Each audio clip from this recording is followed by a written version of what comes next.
Previously on From the Ground Up.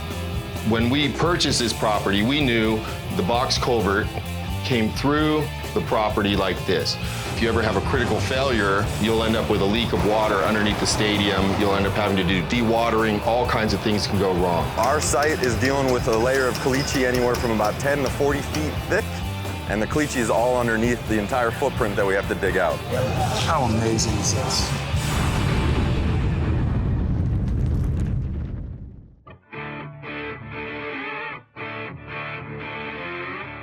November 13th, 2017.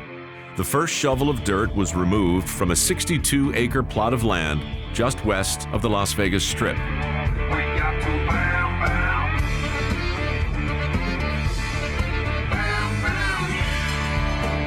The Raiders, united with a team of tireless leaders from Nevada, are creating an ultra-modern, permanent stadium for the Raider Nation to call home. These are the stories of the people and the project, told from the ground up.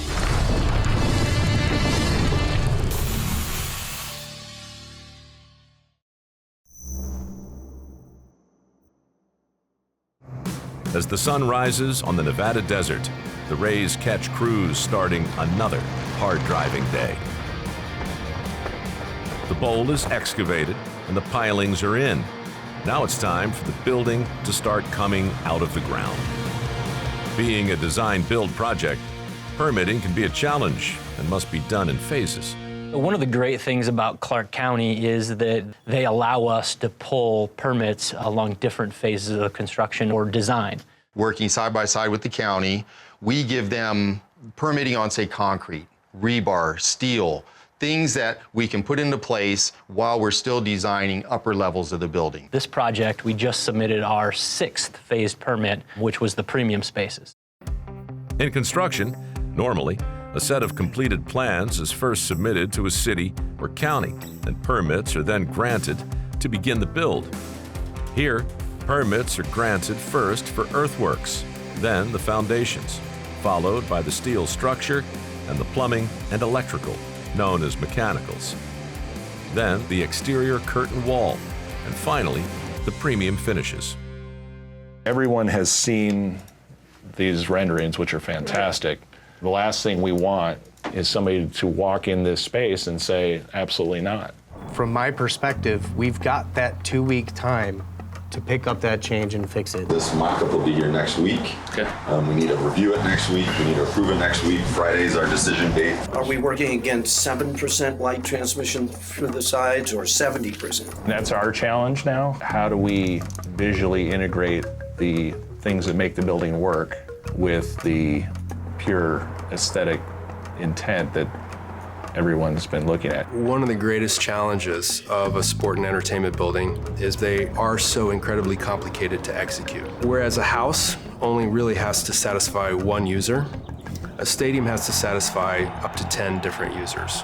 Certainly the owner has expectations about what it looks like. The players have to enjoy and have all of their needs accommodated. Visiting team, coaches, and the training staff. Promoters come in. The maintenance crew that needs to be, and spectators, they have a whole host of expectations as well when they come in the building. And what happens is the stadium becomes a three-dimensional puzzle of problems for all the different users that need to be solved simultaneously. We don't like surprises here. If there's bad news, let's start the day with it. Let's give each other the opportunity to digest it and come up with solutions. As engineers continue to hash out the details of the design for permitting, concrete begins to pour. For several important reasons, the decision was made to place a concrete plant, known as a batch plant, on site. The batch plant takes up about 2 acres of the site. We really wanted that space for laydown or for parking or for other things, but it made a lot of sense from an efficiency standpoint, from a timing standpoint. The significance of that is we have concrete on tap. We're not competing with other contractors to get concrete. We don't have to call up days in advance to schedule our concrete. When you mix water with Portland cement, it causes a chemical reaction. It's called hydration. Hydration is ultimately what causes concrete to get hard. Las Vegas has a very harsh environment, so our ability to control that reaction is paramount to be able to predict what the concrete's going to do.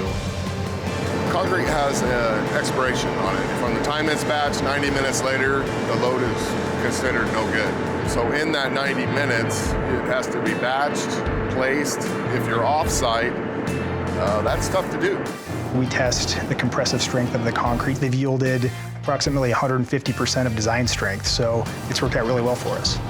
When complete, the stadium is planned to contain roughly 100,000 cubic yards of concrete. With that, you could pour a standard 5-foot wide sidewalk more than 400 miles long. Any concrete work you see, from highways to skyscrapers to your own house's foundation, consists of these 3 things. Concrete forms to hold the liquid concrete in place until it sets, and rebar for reinforcement. Rebar supplier CMC is beginning to assemble the complex cages that will be embedded into the concrete, providing strength to the structure. Those guys will build everything vertically over here you see standing up, coming out of the ground.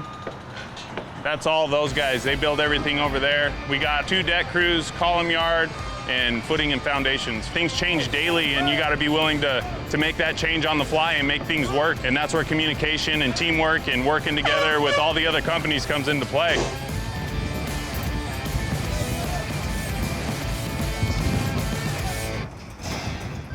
On a job this size, so much rebar is used that it's measured not in feet, but in tonnage. And while it's hard to imagine, at every joint, at every intersection, there's a wire tie that one individual wrapped by hand. Normally we have about 10 to 12 guys. So these guys will be down here 8 to 10 hours, Monday through Saturday, getting stuff done, making it happen. That's what we do.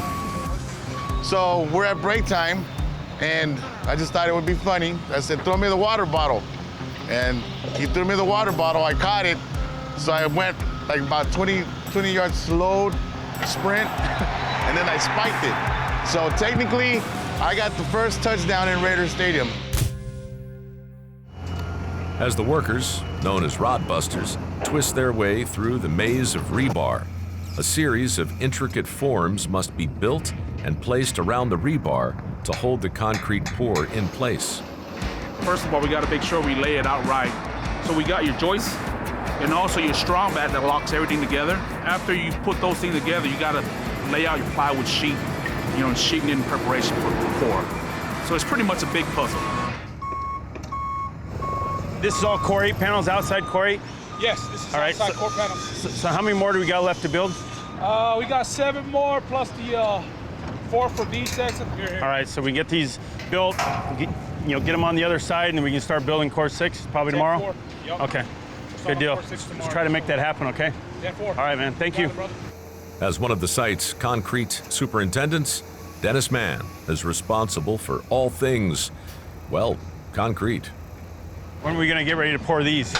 We're waiting on some tie beam steel. Which the tie beam steel is here, right? Yes, that's why we're just walking with the iron worker. Tie beams in, get that pile cap in. Caps in, yeah. So we're looking to pour that deck Monday and Tuesday. We got like 10 more of the debris machines, the misting machines. From one obstacle to the next, Dennis and the crews are now faced with water in a place it shouldn't be. Oh, yeah, we got some real water.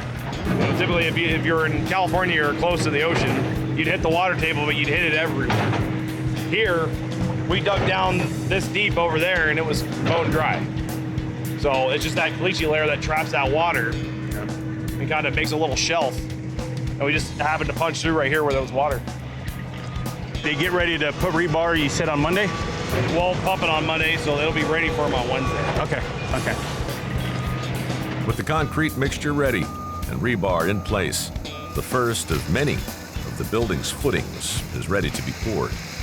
You see over my shoulder, we got our laborers and our finishers down there pumping away. So right now you got some deep foundations that are anywhere from 45 to 60 foot deep, and then we pour a pile cap on top of it with some rebar to encase the whole area in concrete. Footings support the building that prevent settling. And while some may appreciate the unintended consequences of foundation issues, this project would prefer to remain upright. What we take into account is potential for scalability in the building. We went back to the engineers and we said, not only will we have a live load in this area, which is humans, we may have a load of automobiles for an automobile display, or during a seasonal show, maybe a crane company wants to come out and put a crane on the north end zone peristyle plaza. We need to make sure we take into account the ability for us to stack more weight onto just the building weight. So, as the footings crews make their way around the bowl, the forming and rebar crews can start going vertical. This move is vital as it gives the teams more surfaces on which to work, which means more workers on site and a faster production pace overall. The machine that is the construction of the new stadium just got exponentially bigger. Stay with us as we take you on an unprecedented look into the techniques and technologies, the steel and the stress, as well as the lives of the men and women responsible for building an ultra-modern stadium from the ground up.